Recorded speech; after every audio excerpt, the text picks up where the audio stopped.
Imaginez un lac Tanganyika vibrant, ses eaux cristallines abritant une vie abondante, ses rives propres et accueillantes.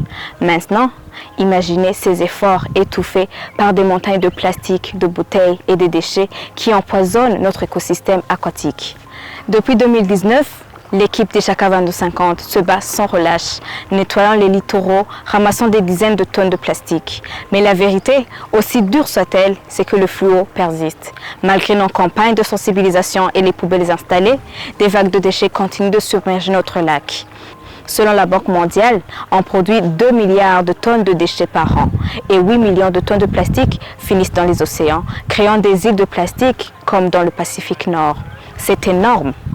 À cela s'ajoute le cri d'alarme des Nations Unies qui dit que si on n'en fait rien, d'ici 2050, il y aura plus de plastique que de poissons dans les eaux. Agissons s'il est encore temps.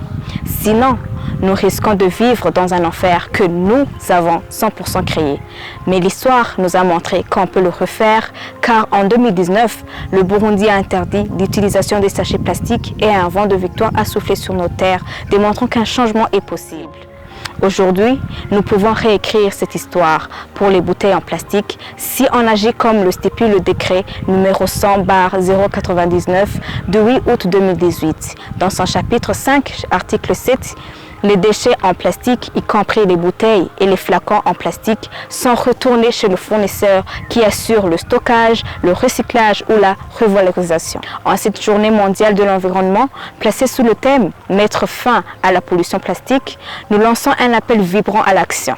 Nous invitons les citoyens, les partenaires, le gouvernement, les entreprises et les organisations à unir nos forces.